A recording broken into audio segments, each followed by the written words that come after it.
Buenas tardes, amigas, compañeros. Estamos en la edición número 23 del programa La Izquierda Debate. Es un programa de la Unidad de las Izquierdas.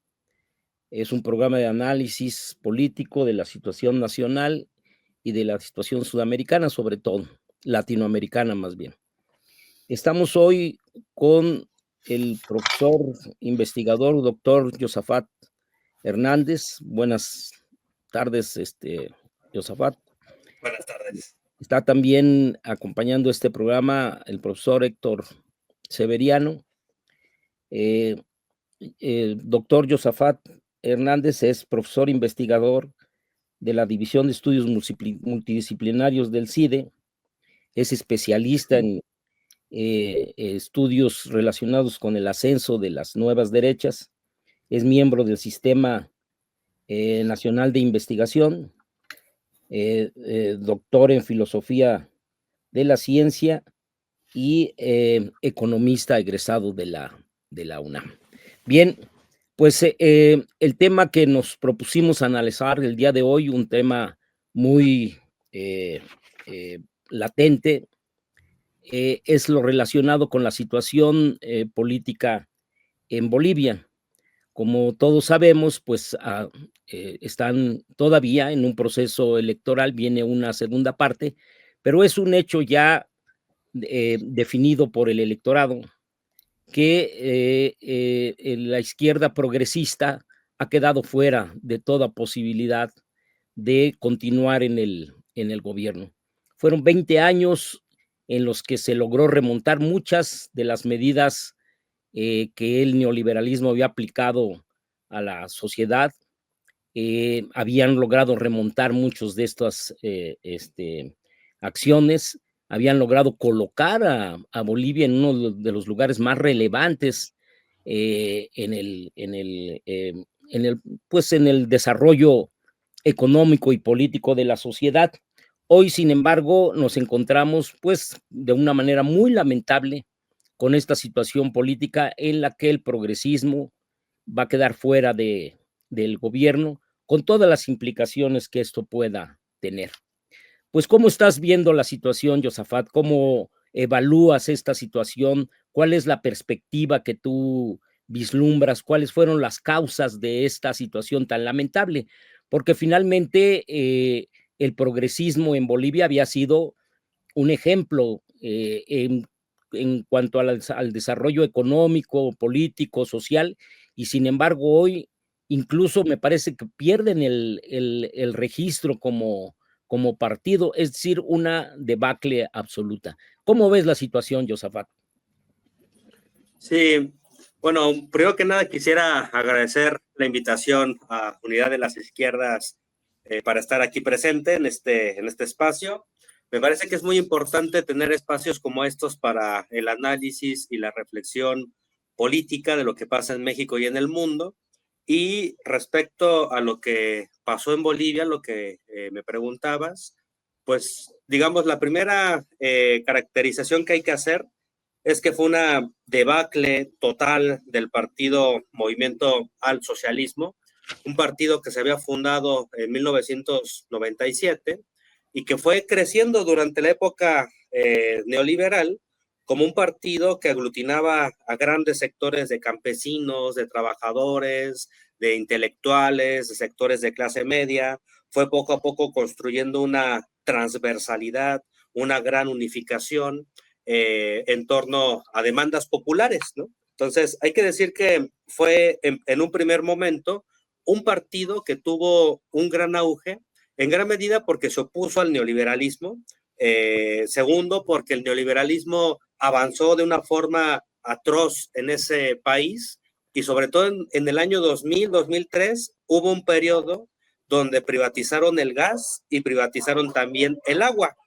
Llegaron a extremo las privatizaciones allá en Bolivia, de tal manera que lo que se generó fue un proceso en el cual si uno sacaba el agua a la calle y ahí se ponía a captar el agua, uno tenía que pagarle a una empresa por ese tema, ¿no? Entonces, Eso generó toda una gran movilización a nivel nacional y se unificó todo en torno a un movimiento popular que encabezó después Evo Morales, y finalmente ellos tomaron el control del Estado boliviano, del Poder Ejecutivo, más o menos en el año 2006, es el periodo en el cual se logra esta gran victoria, y se tiene desde entonces una serie de gobiernos progresistas que generaron muchos cambios, muchas transformaciones. Ya vi, lo comentabas desde el principio, se generó toda una referencia respecto a cómo hacer, digamos, política económica, cómo sacar un país del atraso. Más o menos en un periodo de 15 años hubo una reducción de la pobreza muy significativa, más o menos del 30% aproximadamente. Hubo un crecimiento económico bastante grande, aproximadamente entre 6 y 7% tasa de crecimiento anual. Hubo un proceso también de desarrollo de diferentes regiones de Bolivia. Hubo mucha gente que se empoderó, los sectores indígenas se empoderaron, los aymara, los quechua, etcétera, de tal manera que incluso hubo una transformación del Estado boliviano para convertirlo en un Estado plurinacional, ¿no? Entonces hubo una transformación muy grande, muy profunda de ese gran país, y de pronto hubo un proceso en el cual se fueron dando una serie de situaciones que mostraron un desgaste. Hay que decir que primero hubo 3 gobiernos de Evo Morales, después viene el gobierno de Arce.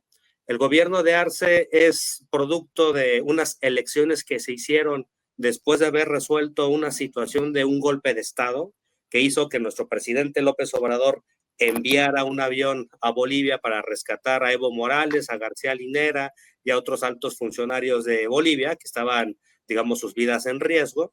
Ya en el año 2020 se hace estas elecciones. El MAS tuvo 54.1% de los votos, y ahora en 2025 tuvo 3.1%. Es decir, más del 51% de todo el electorado boliviano les dio la espalda. Entonces se trata de una debacle tremenda, y se trata del fin de un ciclo progresista latinoamericano que duró, como bien lo decías, 20 años, con 3 gobiernos de Evo Morales, un gobierno de Arce, y cierra, digamos, esta etapa en un periodo de crisis económica, en un periodo en el cual el Estado se ve limitado en sus recursos financieros, en un momento donde el gas natural está, digamos, entrando en una etapa de agotamiento, al menos el que se tiene ahora no se puede seguir, digamos, explotando porque hay escasez de gas. Y hay una etapa en la cual pues hubo inflación, más o menos una inflación de 20%, pero de productos de primera necesidad del 100%. Entonces tenemos una etapa compleja, una etapa de agotamiento de todo un régimen de acumulación capitalista post-neoliberal que se dio en la etapa del 2006 al 2025, y ahora la gran discusión es ver qué va a pasar. Si va a haber un regreso abrupto al neoliberalismo, es decir, un regreso a los años 90, o va a haber un proceso complejo, porque tampoco puede regresar Bolivia tan fácilmente a una etapa ya superada, porque ya hay inercias socioinstitucionales. Pero lo que es verdad, y eso lo dijiste hace un momento, es que la izquierda progresista está fuera de las opciones electorales hoy, y lo que queda es elegir entre un candidato de derecha que dice que su principal inspiración es Bukele, que dice que él debe de combatir la corrupción, que hay que generar un tipo de sistema de seguridad punitivista del mismo modo que Bukele, pero dice él que no es ni de izquierda ni de derecha, pero en el fondo tiene un discurso muy tipo Bukele. Se le dice que es de centro derecha, un discurso menos golpeador hacia el MAS, pero tiene un discurso también de decir que el capitalismo es bueno y que hay que garantizar que el capitalismo y sus beneficios lleguen a todos, ¿no? Ese es el personaje que ganó las elecciones, Alejandro Paz, me parece que ese es el nombre, y la otra persona que quedó en segundo lugar es un personaje golpeador, un personaje que viene de haber militado en la derecha, golpeador respecto al MAS, se acerca bastante ideológicamente en las visiones que tiene a personajes como Milei, y entonces lo que se va a disputar es una derecha tipo Bukele contra una derecha tipo Milei. Esas son las elecciones que se están dando en estos momentos en Bolivia. Y bueno, la izquierda pues va a tener que tener un proceso profundo de transformación, de modificación, en un contexto donde el voto nulo fue del 20%, y bueno, Evo Morales a su vez llamó a que no hubiera voto y que se anularan los votos. Sí, adelante, Héctor.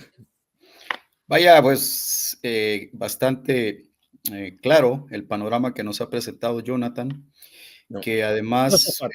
representa pues un lamentable acontecimiento. La derrota del MAS en Bolivia, pues es sin duda alguna una derrota de la izquierda latinoamericana, no es un problema local de Bolivia, es un problema que atañe en primer término a toda la izquierda latinoamericana y a la lucha de los pueblos, es un revés a la lucha de los pueblos. Aquí hay digamos, ¿cuál es el aprendizaje? Digamos,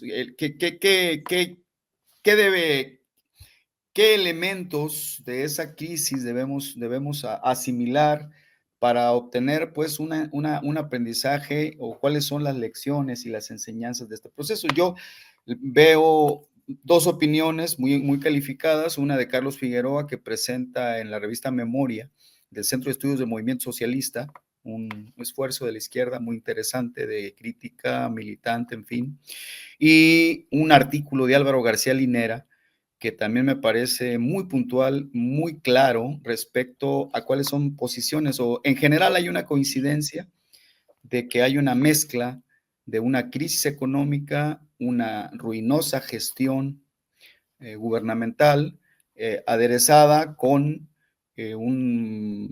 vamos a decir, un brutal divisionismo al interior del grupo gobernante, que pues generó toda una ensalada explosiva aquí, un cóctel explosivo, que bueno, ahí estamos viendo los resultados.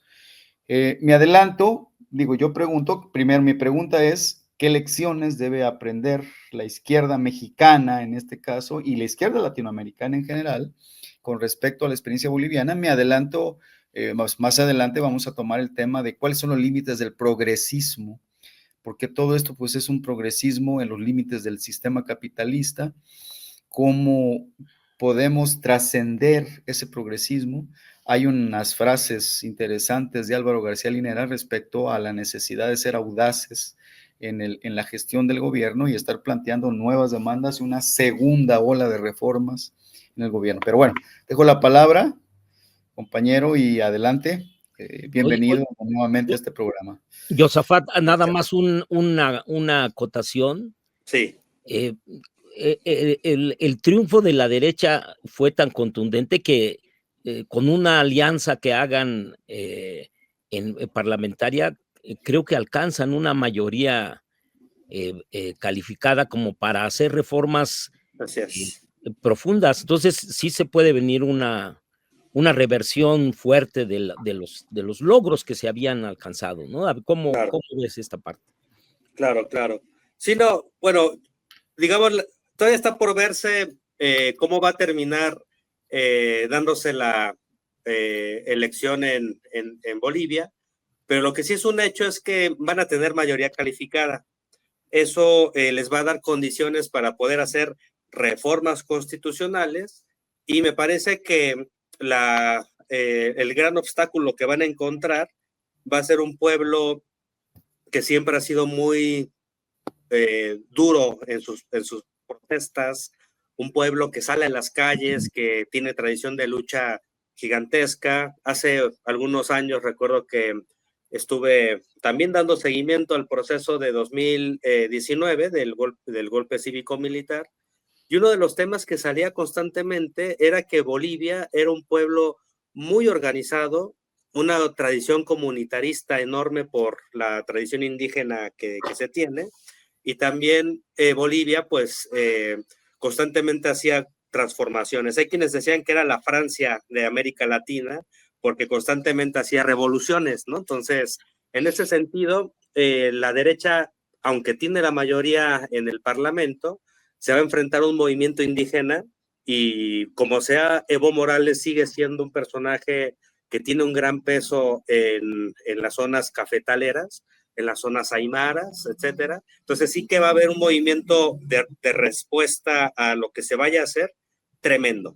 Hay sindicatos de mineros gigantescos, etcétera, y todo eso se puede reactivar. Entonces, las transformaciones que se intenten hacer neoliberales pueden enfrentar una dura resistencia de parte de los pueblos, y eso es lo que puede que en algún momento pueda detener o por lo menos generar un efecto de contención de las ofensivas neoliberales que se vienen. Ahora, el otro gran problema es que hay un ciclo internacional de ascenso de las nuevas extremas derechas en todo el mundo, y en particular en América Latina lo vemos. Esta victoria de las derechas hay que verlo dentro de este contexto internacional, y es muy claro que lo que va a pasar es que Bolivia va a estar gobernado por una derecha que a su vez puede hacer alianza con Milei, y a su vez también, si en Chile se mantienen las tendencias que estamos viendo, puede que llegue también la extrema derecha a gobernar, puede que sea Kast o que sean otros personajes también muy nefastos, etcétera, y que se haga una alianza para entregar el triángulo de litio a Estados Unidos, ¿no? Entonces ese tema me parece que se vuelve muy complejo, y a su vez va a tener un efecto en todo el mundo y en particular de nuestra región de envalentonamiento de las derechas en México, las derechas en Colombia, las derechas en Brasil, porque claramente Trump lo que está haciendo es poner en el centro de su geopolítica global a América Latina. A diferencia de lo que habían hecho los republicanos, perdón, los demócratas, que se habían centrado en su conflicto contra Rusia, en su conflicto en Medio Oriente y, digamos, el conflicto con China, lo que quiere hacer Trump es mantener el conflicto con China, pero quiere tener el control total de todo el hemisferio americano, sacar de América Latina a los capitales chinos y tener gobiernos que les entreguen, digamos, las materias primas para iniciar este proceso de reindustrialización que él llama nacionalismo económico. Entonces, en este contexto, ¿qué podemos aprender desde las izquierdas? Uno, tiene que ver con que estas luchas fratricidas que se dieron entre Evo Morales y René Arce tuvieron una consecuencia catastrófica que generó un efecto de desesperanza. Mucha gente no votó, mucha gente se abstuvo, mucha gente votó blanco, no por la indicación de Evo Morales, sino porque realmente no estaban de acuerdo con ninguno de los candidatos, y eso llevó a que anularan el voto. Pero eso no significa que ese 20% esté a favor de Evo Morales, ¿no? Entonces ahí tenemos una cuestión que se vuelve relevante. Aún así, aunque juntáramos ese 20%, y como bien comentabas, juntamos ese 20% con el 8% que representaba Andriónico y el 3% del MAS, aún así eso nos da un total de 31%, aproximadamente 31 o 32%. Eso es insuficiente para contrarrestar la proporción de todas las derechas, que juntas son cerca del 60%. Entonces hay una derechización del sentido común boliviano. Eso lo que genera es una condición de posibilidad de construir una nueva hegemonía cultural de derecha en ese país. Entonces ese es el otro gran problema, que mientras la izquierda se enfrenta entre sí, genera una percepción en la población de que lo que hay en la izquierda es canibalismo, y entonces más bien votan a quienes plantean soluciones y no a quienes están grillando entre sí, ¿no? Entonces esa parte me parece que es importante. Un segundo punto tiene que ver con el papel de la reelección, y yo creo que en eso Bolivia, a diferencia de México, tuvo un gran problema, porque nosotros somos maderistas, y qué bueno que nosotros asumamos de una forma muy fuerte el principio del sufragio efectivo, no reelección. Porque en Bolivia lo que pasó fue que tanto René Arce como Evo Morales, los dos se querían reelegir. Evo Morales por cuarta ocasión, y en el caso del otro personaje, de Luis Arce, él se quería reelegir por una segunda ocasión. Y eso hizo que se enfrentaran entre los dos por ver quién representaba a la izquierda, quién representaba al MAS. Y entonces, por un lado, lo que pasó fue que Arce se hizo del control del partido, del MAS. Por otro lado, lo que pasó con Evo Morales es que a él se le proscribió de la participación electoral y entonces se le prohibió presentarse como candidato. Y finalmente lo que hizo Evo fue constantemente estar atacando al gobierno de Arce, nunca cerrar filas con él, nunca defender a esa izquierda institucional, porque él quería ser el candidato. Al final se generó una situación en la cual ni Arce ni Evo estuvieron en las urnas, y eso generó un gran desgaste que lo vimos ahora en este proceso de elecciones, y eso generó pues un proceso de gran división. La otra gran lección que me parece que se vuelve muy importante superar es el sectarismo, que lo que se generó fue un sectarismo entre los partidarios de Evo, los partidarios de Arce, entre ellos no hubo alianzas, y eso generó una dinámica de división y de enfrentamiento entre ellos, en lugar de buscar la unidad del movimiento para enfrentar el ascenso de las derechas. Y esto lo que nos lleva es que se necesita fortalecer la unidad de las izquierdas. Es decir, tiene que haber una unidad de todas las izquierdas, pero considerando también la gran diversidad, porque no es lo mismo defender, por ejemplo, los intereses de los campesinos cocaleros a los intereses de los indígenas aymaras, o los intereses de los trabajadores de las minas, o los intereses de las mujeres que viven en las ciudades. Son intereses materiales distintos, pero no significa que son contrapuestos. Se pueden unificar, pero hay que ser conscientes de toda esta gran diversidad, y es ahí donde me parece que también se puede sacar esta otra lección. Y finalmente, otra de las lecciones que me parece que hay que presentar es el papel que tiene la formación política. La formación política como una forma de combatir, por un lado, el infantilismo, es decir, la idea de que descalificar al otro nos lleva a que el otro es malo, que el otro no tiene ningún papel, pensar que lo podemos incluso cancelar, ¿no? Y que este proceso de cancelamiento llevaría a que ese sector ya nunca más se va a presentar en la izquierda y nosotros sí. Entonces, ese tipo de cosas me parece que son inadecuadas. Por ejemplo, el gobierno de Arce debió haber tenido respaldo del MAS y, digamos, a su vez, Arce debió haberse centrado en gobernar bien en lugar de enfrentarse y demonizar a Evo Morales.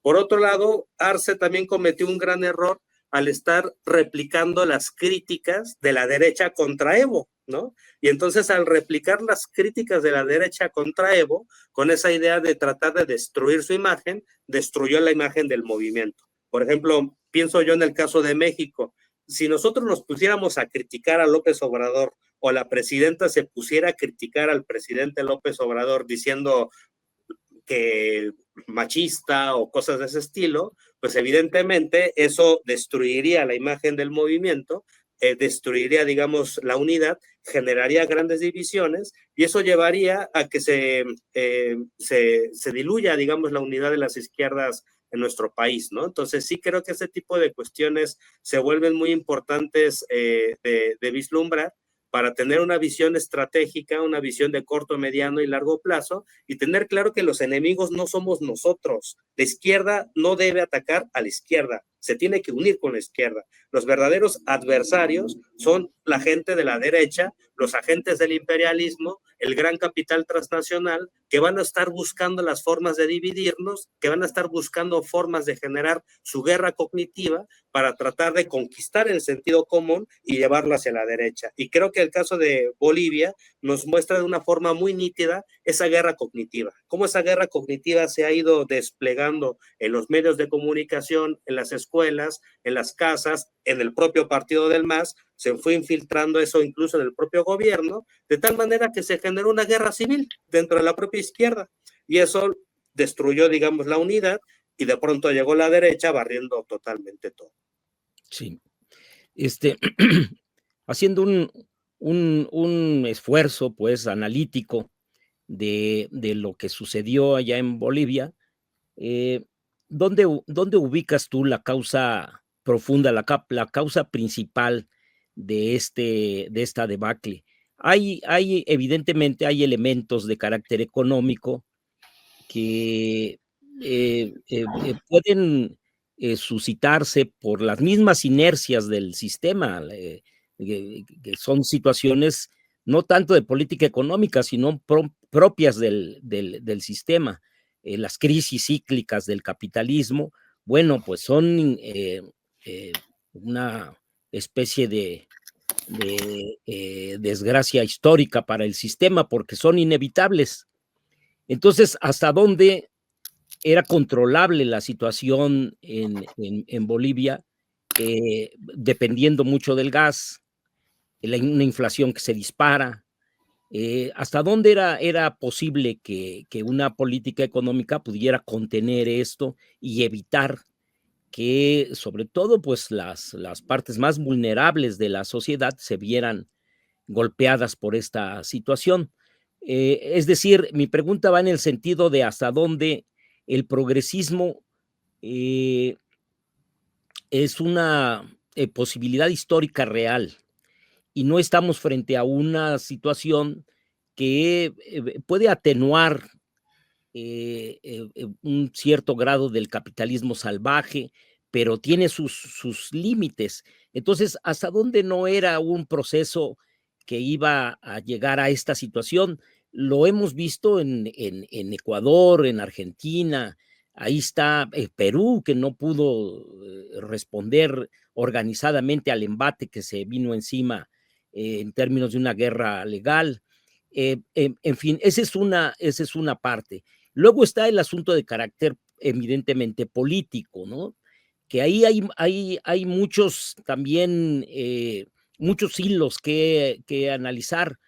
Un movimiento con un profundo culto a la personalidad. Nuevamente aparece en Brasil, en Ecuador, en otros lugares, mismo en Argentina. ¿Hasta dónde este problema de sobreponer la personalidad, importante, desde luego, relevante, hacia una estructura partidaria, no es un problema que también nos conduce a una situación ahí quizá también manejable, pero hasta dónde no es parte también de esta forma de hacer política, como parte inherente al progresismo? ¿Cómo ves tú esta situación? ¿Y cuál sería la parte que tú distingues como la causa principal, la causa profunda de esta debacle en el progresismo en Bolivia? Claro, es muy, muy interesante el planteamiento que haces. A mí me parece que si lo vemos desde el punto de vista de las estructuras más profundas del sistema capitalista, lo que podemos ver es que hay una tendencia a que, por un lado, la estructura económica sigue siendo capitalista, es decir, el movimiento al MAS avanzó en una gran redistribución de la riqueza, avanzó en un proceso de justicia social, avanzó en un proceso de crecimiento económico, avanzó en un proceso de combate a la pobreza. Bolivia es el país o era uno de los países más pobres de toda América Latina. Más o menos estamos hablando también de un país que tiene cerca de entre 12 y 13 millones de población, una economía muy golpeada durante la etapa neoliberal, un país que ha sufrido de diferentes guerras regionales, les han cercenado, por ejemplo, el acceso al mar en la guerra que hubo contra Chile, les han quitado territorio de parte de Argentina, de parte de Bolivia, de Brasil. Parece que con Perú ha habido más o menos un trato tranqui, pero ha sido un proceso de que Bolivia ha ido, digámoslo así, perdiendo territorio y perdiendo acceso al mar. Se convirtió en un país muy golpeado durante la etapa neoliberal porque llegaron grandes capitales a adueñarse de los yacimientos de gas natural. Y bueno, digamos, lo que pasó en la etapa progresista fue que hubo un proceso de frenar el carácter depredador del capitalismo, pero sigue siendo capitalismo, ¿no? Eso creo que es una de las primeras lecciones que necesitamos ver. Una segunda lección que tenemos que ver es que no se logró la industrialización, ¿no? Es decir, el capitalismo a nivel internacional va a generar una división internacional del trabajo, donde va a haber centros cíclicos que se van a encargar de construir los grandes procesos de innovación tecnológica, grandes industrias, desarrollo científico-tecnológico, y desde ahí se van a construir los principales procesos de mayor valor agregado. Y después pueden delegar en esta etapa de globalización diferentes procesos de su cadena global de valor en diferentes países, pero la parte más estratégica se la quedan ellos, ¿no? Japón, China, Estados Unidos se han encargado, digamos, de reproducir ese tipo de dinámicas. Y en el caso de Bolivia, no hubo un proceso de desarrollo tecnológico propio, no hubo un desarrollo de una industria propia, no hubo un proceso de diversificación de la economía, no se logró transformar las estructuras y el tejido productivo de ese país, y en ese sentido no se pudo defender la soberanía económica, no se pudo generar una dinámica de mayor crecimiento endógeno en términos económicos. La dependencia del comercio con Brasil fue atroz, y bueno, en ese contexto vemos que hace falta repensar desde el punto de vista de la izquierda cómo hacer reformas de segunda generación que transformen el tejido productivo, ¿no? Entonces, esa parte es importante, porque por un lado, en Bolivia hubo una transformación política, en el sentido de que se transformó el Estado de ser nacional a plurinacional. Pasó Bolivia por una etapa de democratización. Pasó Bolivia por un proceso de visibilizar las causas indígenas. Un país muy racista que empoderó, digamos, a los indígenas, ¿no? Pero la parte económica es lo que hizo falta trabajar. Eso es lo que vamos a tener que hacer incluso aquí en México. ¿Cómo vamos a profundizar la transformación económica para dejar de lado el neoliberalismo? Porque el neoliberalismo sigue en diferentes procesos progresistas, y eso es lo que tenemos que ver, cómo transformamos esas dinámicas heredadas de dependencia económica en una dinámica más autónoma, más nacional, que genere efectos de diferentes encadenamientos productivos, y creo que eso en Bolivia hizo falta. Y finalmente lo que también me gustaría mencionar es que estos límites que genera el progresismo tienen que ver con la forma del Estado. Es decir, los planes que se pueden hacer para industrializar, para generar transformaciones profundas de la economía, requieren mucho tiempo de su implementación y una estabilidad. En China lo hacen y eso les garantiza continuidad, por ejemplo, en sus proyectos de desarrollo de semiconductores o en su proceso de transformación de las tierras raras, etcétera, desarrollo de inteligencia artificial, desarrollo de coches eléctricos. Son proyectos de largo plazo con una capacidad de hacer prospectiva. Eso no lo tenemos en América Latina, sobre todo en países que tienen democracias burguesas muy endebles, donde además todo se mercantiliza, y entonces los gobiernos en turno no se pueden comprometer con proyectos económicos de largo plazo, porque los frutos económicos se van a obtener hasta el largo plazo, y ellos quieren ganar elecciones. Y para ganar elecciones lo que se requiere es algo inmediato. Entonces somos presas por la manera en cómo está diseñada nuestra democracia burguesa en países periféricos a lo inmediato, a los resultados del momento, y no ver de largo plazo, cosa que países como China sí lo pueden hacer porque tienen otra forma de pensar su propia democracia. Adelante, Héctor. Josafat, yo creo que has acertado. Aquí un problema grave, que tenemos un problema estructural, efectivamente, es un problema muy serio seguir formando parte de la División Internacional del Trabajo como proveedores de materias primas. Creo que ahí hay parte evidentemente de la explicación de este tropiezo que hubo en Bolivia. Parte, digo, es un fenómeno complejo, por supuesto, es cultural, es político, en fin.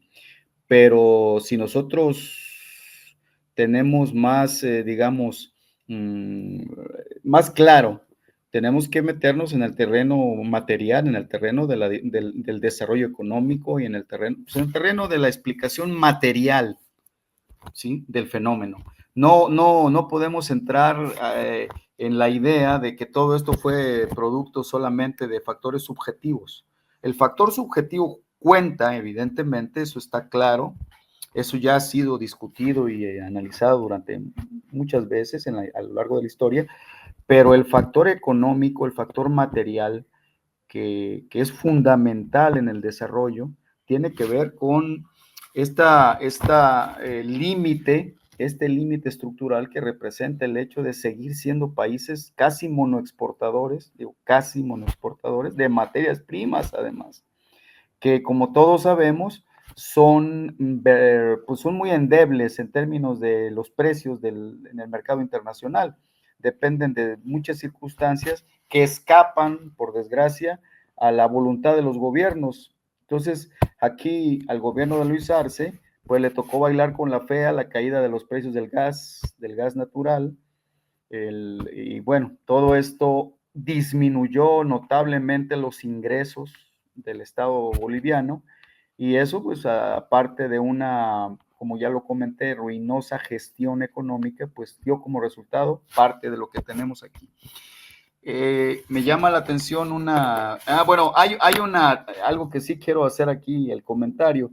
Desde los años 90, por ejemplo, y el imperialismo no ceja o sea, el imperialismo sigue siendo el imperialismo, y eso es algo que también tenemos que dejarle muy claro a todo el pueblo de México, a todos los pueblos de América Latina.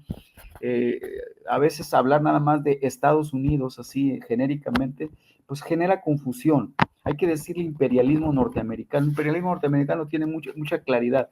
Yo recuerdo ahora, se me viene a la mente, la doctrina del almirante Arthur Zebrowski, que fue pues muy importante en la definición de los rumbos del imperialismo en los años venideros y que tiene hoy gran vigencia. Zebrowski planteaba que el mundo estaba dividido en dos tipos de naciones, en dos tipos de países, ¿no? Los países industrializados que poseían la tecnología, la industria, en fin, y los países condenados a ser proveedores de materias primas y fuerza de trabajo. Entonces, creo que ahí es clara la postura del imperialismo y no han variado, eso no ha cambiado. Por eso yo recurro de nuevo aquí a una cita del artículo de Álvaro García Linera. Dice Álvaro, necesitamos precisamente lo que comentábamos de unas reformas económicas de segunda generación, dice, que enfrente unas reformas de segunda generación capaces de consolidar lo logrado y dar nuevos saltos de igualdad. Y es que el progresismo y las izquierdas están condenadas a avanzar si quieren permanecer. Y aquí es importante, quedarse quietos es perder. Dice, la nueva generación de reformas pasa necesariamente por construir una base productiva expansiva de pequeña, mediana y gran escala, tanto en la industria como en la agricultura y los servicios. Yo creo que ahí hay un elemento muy importante en términos materiales, ¿no?, que permite evidenciar la necesidad de generar un rumbo para nuestro país, un rumbo para la lucha de los pueblos latinoamericanos. No es suficiente distribuir la riqueza, no es suficiente, y no es irreversible el triunfo, eso es falso. Ya lo demuestra ahora la experiencia boliviana y la historia lo ha demostrado N cantidad de veces. Entonces, ante esa perspectiva de la necesidad de avanzar en reformas económicas profundas de gran calado que generen el desarrollo, el basamento material para dar un salto de calidad en la construcción de una nueva sociedad. En México, Josafat, ¿cómo entiendes, qué puede hacer el gobierno mexicano junto con el pueblo de México? Porque también quiero decir algo aquí que me parece puntual e interesante. A veces yo veo mucho las conferencias, bueno, todos los días de la Presidenta de la República, y a veces me cansa ver que llevan a Walmart y ver que llevan a los CEOs de las grandes empresas transnacionales. Digo, ¿y a qué horas van a llevar a las cooperativas, a las experiencias de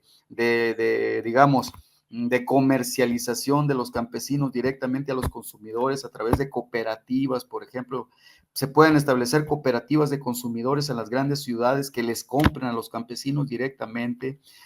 Los sindicatos tienen tiendas, no sé, cómo ir generando un tejido que permita estimular el mercado interno y fortalecer la economía nacional sin la dependencia de las grandes empresas transnacionales, pero además promoviendo grandes proyectos de tecnología, grandes proyectos de investigación científica. Yo quiero preguntarte cuál sería tu propuesta, tu idea, tu planteamiento al respecto. Sí, claro. Bueno, un poquito antes de esto, me gustaría también comentar que otra de las grandes incertidumbres de lo que se viene con estas elecciones, precisamente para seguir con esa parte de la economía, es que Bolivia había formalizado su aspiración a ser parte de BRICS en 2023. Y ese es un proceso que a Bolivia le pudo haber ayudado a tener mayor acceso a los mercados de China, de Rusia, de la India, y tener un proceso digámoslo así, de ser parte de la formación de un mundo multipolar. Ahora con las desastrosas elecciones que pasaron recientemente, no sabemos qué va a pasar con Bolivia y su relación con BRICS.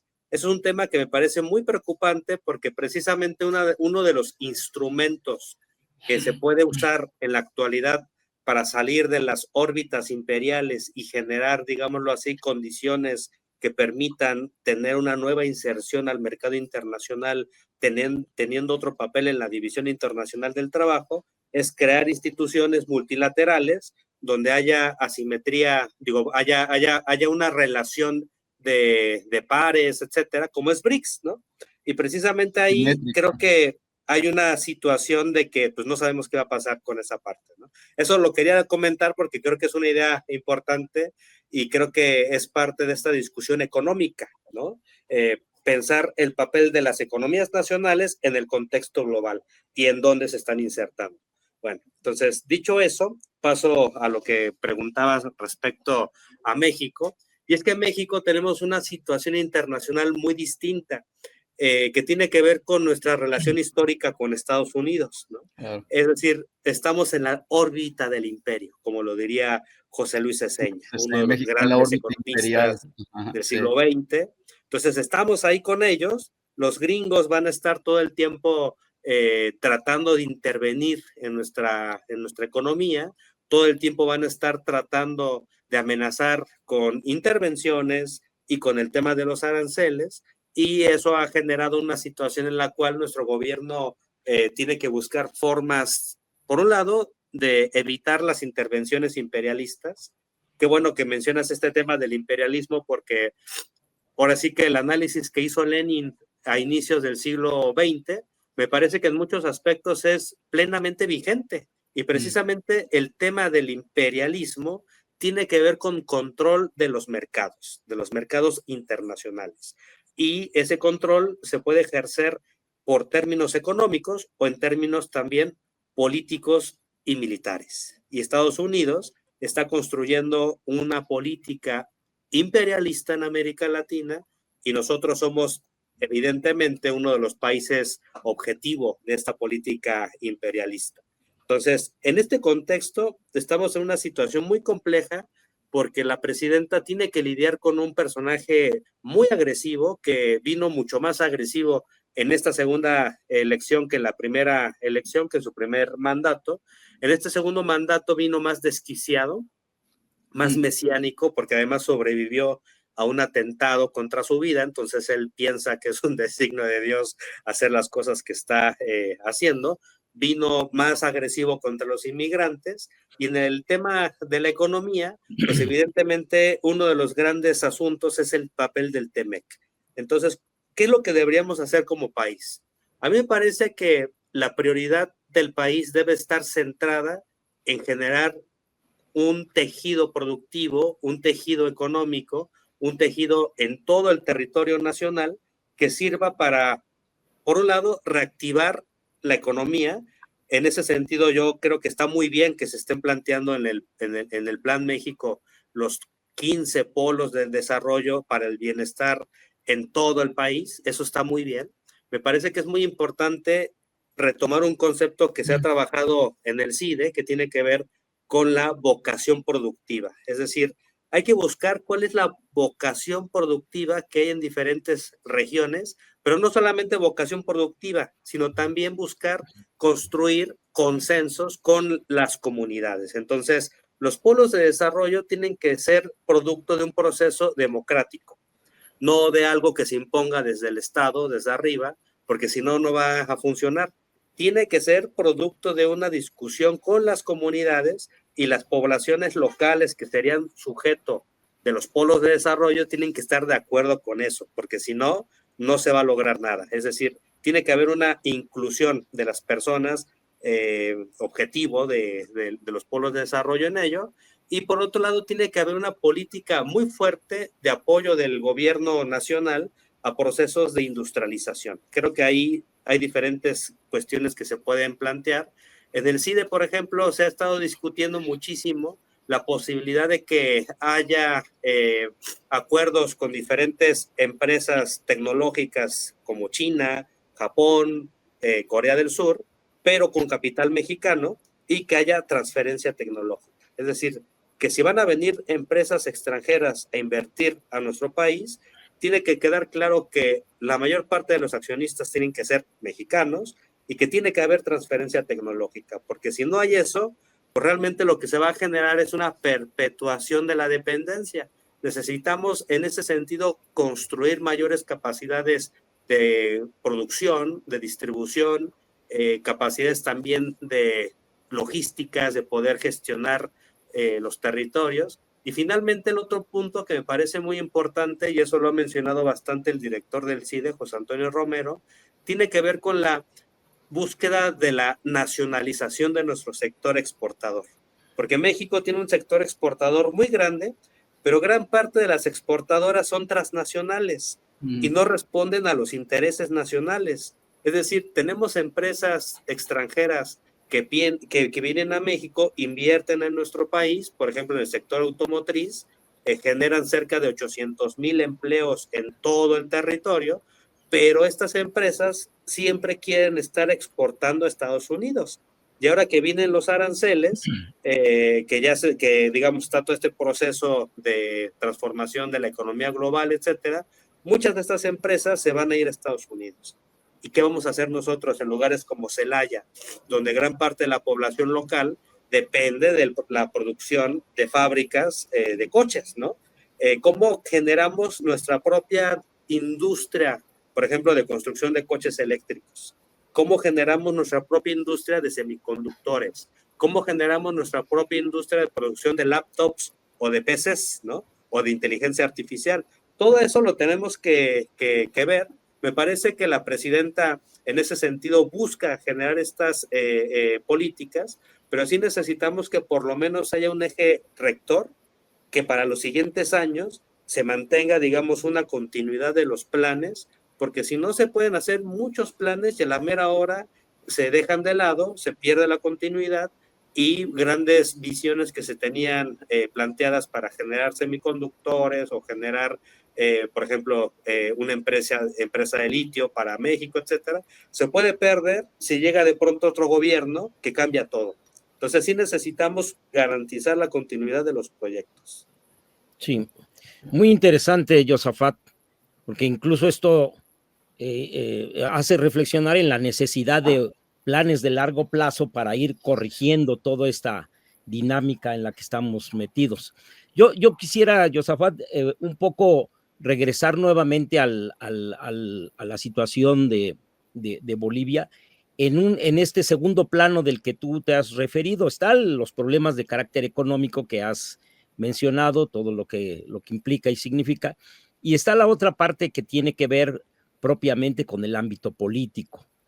La guerra fratricida que se desata y las implicaciones que hay detrás. Es decir, como quiera que sea, la composición de la izquierda mantenía una cierta presencia, una base social organizada, una base social participativa, aunque ya fue obviamente insuficiente, está claro, está visto, y luego dividida, pues peor tantito, porque incluso aunque se hubieran ido juntos, no habrían salido bien, pues peor divididos.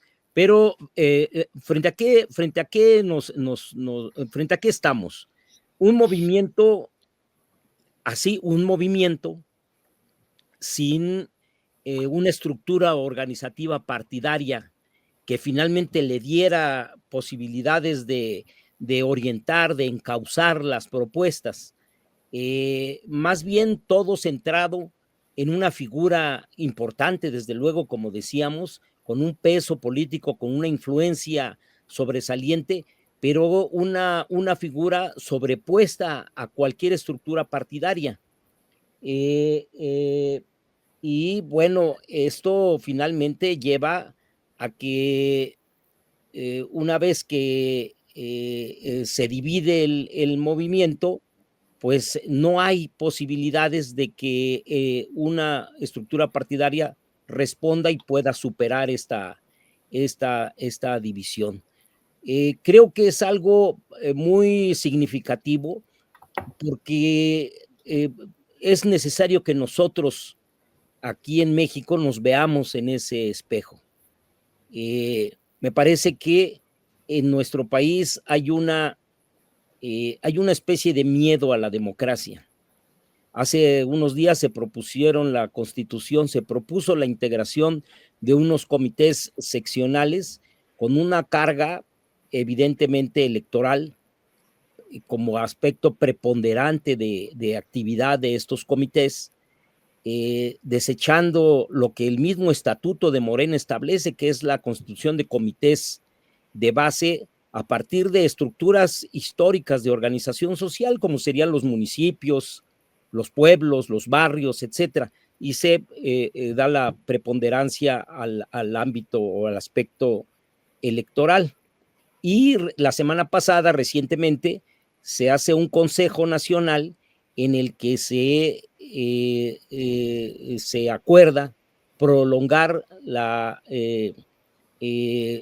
direcciones estatales de Morena hasta el 2027, dejando cancelada la posibilidad de que los militantes pudieran elegir direcciones que les permitan pues representarlos, que fueran los dirigentes, la militancia, quien asumiera esta responsabilidad.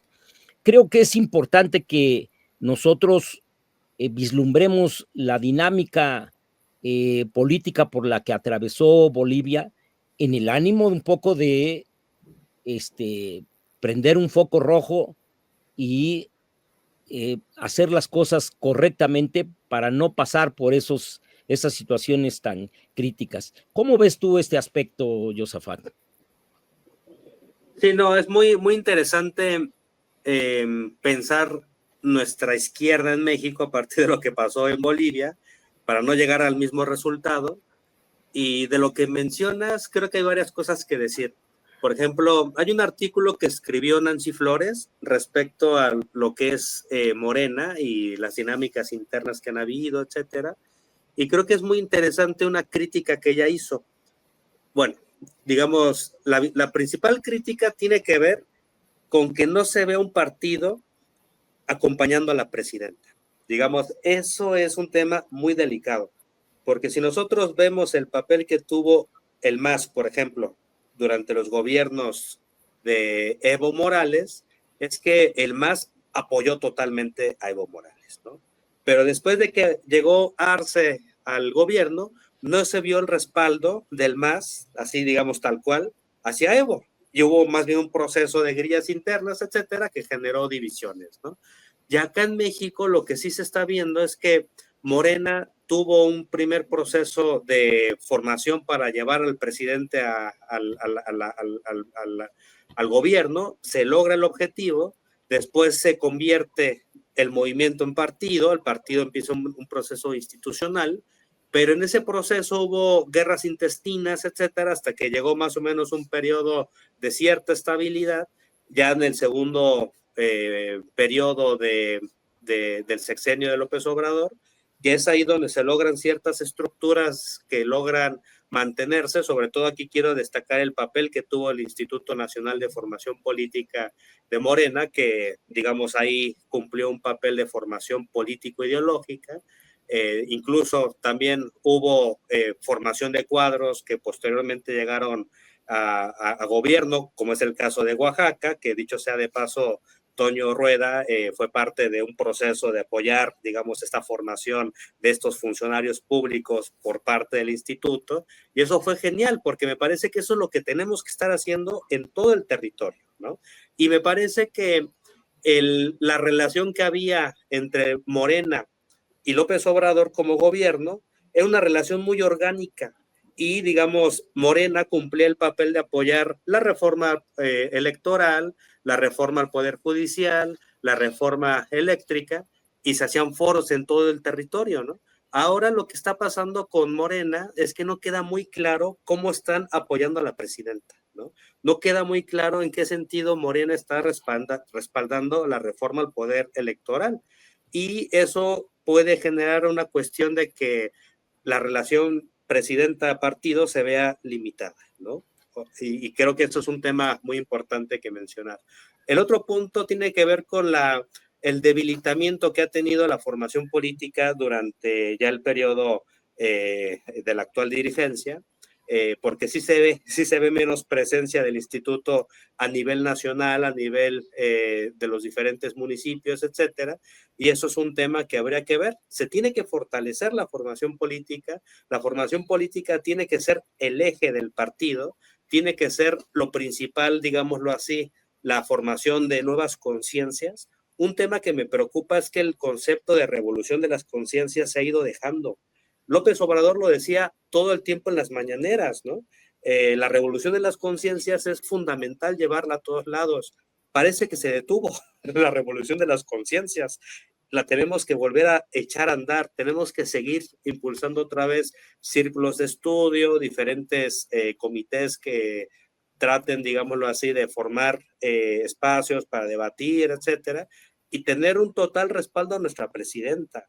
La presidenta Claudia Sheinbaum está enfrentándose a un contexto internacional muy adverso, pero tiene que salir adelante con todo el apoyo del pueblo, ¿no? Entonces sí creo que ahí necesitamos como movimiento, como partido, como militantes, darle el respaldo a la presidenta y buscar, digamos, profundizar las transformaciones, no caer en los sectarismos, en las guerras fraticidas, y en ese sentido tratar de llamar a esta unidad, pero también creo que uno de los temas que hay que mostrar es que precisamente una de las debacles del MAS es la falta de conexión con el pueblo. Es decir, el MAS se desmovilizó, pasó de ser un partido movimiento a ser un partido cada vez más burocratizado, y finalmente no logró operar a nivel territorial las elecciones en Bolivia. Creo que Morena no puede caer en eso, tenemos que evitar que Morena se convierta en otro MAS, porque así como en unas elecciones se puede llevar, digamos, grandes victorias, en pocos años puede desaparecer como pasó con el MAS. Eso tenemos que evitar. Pues ¿quisieras hacer un último comentario, Héctor? Nos queda Entonces, muy poquito rápidamente, bueno, primero felicitarme por esta experiencia de este intercambio de opiniones tan interesante en este esfuerzo que está haciendo Unidad de las Izquierdas, y culminar con una reflexión así muy breve. Necesitamos evitar la dislocación de la concepción del partido movimiento. Yo creo que ahí ese es el eje, ¿no?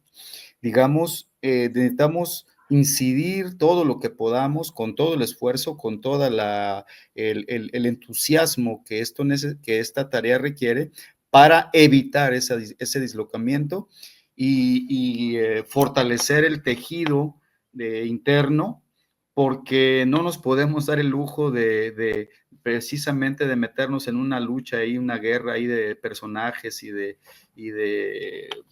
pequeñas ambiciones, ¿no? Entonces, fortalezcamos la concepción del partido movimiento, vayamos, como decía el presidente Andrés Manuel López Obrador, al meollo del asunto, que es la soberanía del pueblo, el artículo 39 constitucional, la soberanía reside en el pueblo, y avanzando hacia un sistema político, yo lo digo así, que sea complementario entre la democracia representativa y la democracia participativa.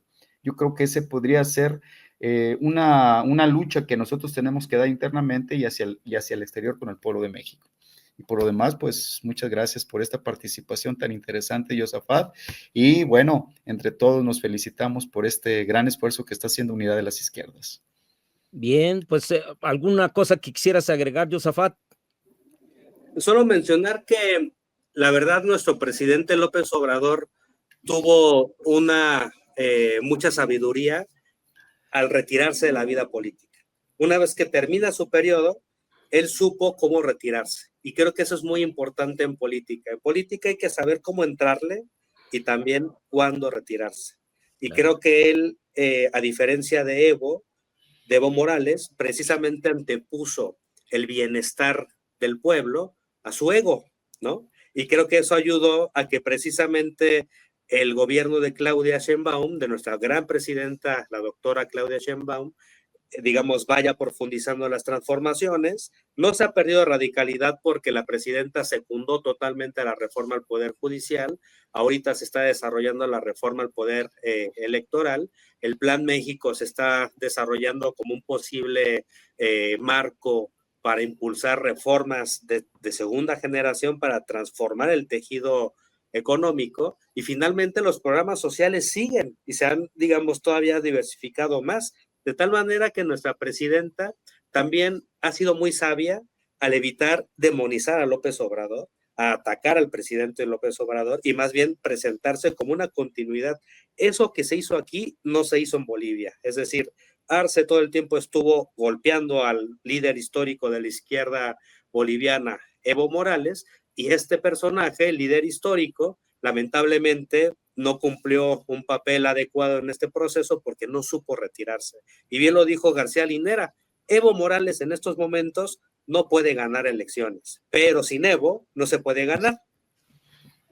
Entonces, esa es la situación. Qué bueno que no estamos en esa situación, qué bueno que al final nuestros grandes dirigentes antepusieron el interés del Estado y del proceso nacional de transformación a sus egos. Bien, pues muchas gracias, Josafat. Creo que ha sido muy ilustrativa tu participación y pues te agradecemos mucho y nos vemos en una próxima. Claro que sí, nos vemos. Hasta luego, compañeros. Hasta luego, buenas tardes. Adiós. Buenas tardes.